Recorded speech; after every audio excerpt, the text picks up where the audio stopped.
It all started with 4 small words, scratched into the plaster behind her bed. Lena only found them by accident, when her pillow slipped and fell into the gap between the mattress and the wall. She reached down to grab it, and her fingers brushed against something rough. Curious, she pushed the bed aside. There, in a jagged, almost childish scroll, were the words, "Don't sleep." She felt a chill, but dismissed it. A prank from her brother years ago, maybe, or something left by the house's previous owners. She was a rational person. There was always a logical explanation. She pushed the bed back and tried to forget about it. But the next morning, when she woke up with a crick in her neck, she had the unnerving feeling she was being watched. She checked behind the bed again. The first message was still there, but now, right below it, was another. They're waiting. Her heart hammered against her ribs. This was impossible. She lived alone. She'd locked the doors and windows, just like every other night. Who could have done this? Was she sleepwalking? Was she going crazy? The handwriting was a frantic, desperate scrawl, like a claw digging into the wall. It felt urgent. It felt terrified. That night, Lena barely slept. She tossed and turned, her ears straining for any sound, any creak in the old house that was out of place. Every shadow seemed to stretch and twist into menacing shapes. The morning light was a relief, but it brought with it a new dread. She forced herself to look. This time, there were 3 new messages, forming a frantic spiral around the first 2. "You can't hide. They see you." And the one that made her blood run cold, the one that felt like a whisper directly in her ear. "You remember now?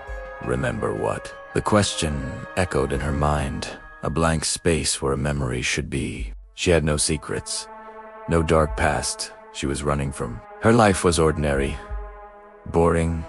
Even she worked at a local library, she had a few friends, she called her mom on Sundays. There was nothing to remember. This had to be a cruel, elaborate prank. Gathering her resolve, Lena went to the hardware store. She bought the thickest, most opaque primer she could find, and a gallon of calming sky blue paint. That afternoon, she meticulously covered the wall, layer by layer, burying the frantic messages under a fresh, clean surface. As she rolled the final coat, she felt a sense of victory. It was over. But when she woke up, the smell of fresh paint was gone, replaced by something dusty and old. She opened her eyes, and her breath caught in her throat. The words were back. They weren't just on the surface anymore. They seemed to have bled through from beneath, darker and more defined than before, as if the paint had only fed them. The letters were deeper, like angry scars on the skin of a room. "Don't sleep. They're waiting. You can't hide." And that chilling question, repeated over and over. "You remember now. You remember now. You remember now."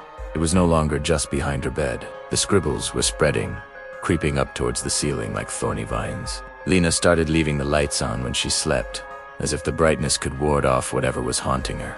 But the darkness wasn't the enemy. The enemy was in her own house, in her own room. Each morning brought a new harvest of words. They covered her window frames, circled the light switch, and even appeared on the back of her bedroom door. Her room was no longer a sanctuary. It was a prison cell, and the walls were screaming at her in silent, inky words. The scariest part was the handwriting. It felt familiar, yet alien. She'd find herself tracing the letters with her finger, a phantom ache in her own hand as if she was the one who had carved them.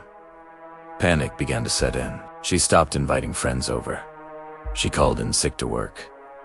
How could she explain this? Who would believe her? They'd think she was insane.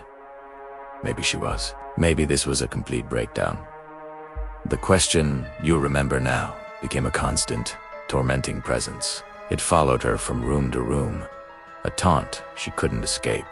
She started to scrutinize old photos, searching her own eyes for a hint of this forgotten trauma, this hidden memory. But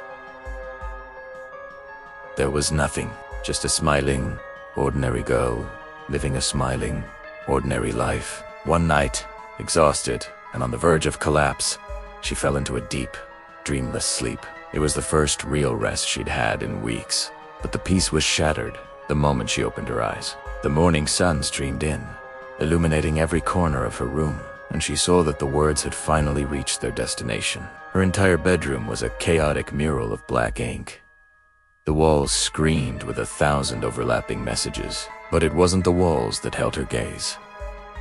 It was the ceiling, stretched across the entire expanse above her bed. In letters a foot high was the final message. It wasn't scrawled or frantic like the others. This one was written in a neat, almost welcoming cursive. It said, "Welcome back, Lena. We missed you." And in that instant, with the sun on her face and the words hanging over her like a verdict, she remembered. She remembered the other Lena, the one who lived in the walls, the one who had been waiting. She remembered scratching the first words herself, a lifetime ago, a warning to the girl who would one day forget. She wasn't the one being haunted. She was the ghost, and she was finally home. Thank you so much for joining me on this chilling journey. If you enjoyed this story, don't forget to hit that like button, subscribe for more tales from the shadows, and ring that notification bell so you never miss an update. Let me know in the comments what you think Lena's full story is. I can't wait to read your theories. Until next time, stay curious and sleep well. If you can.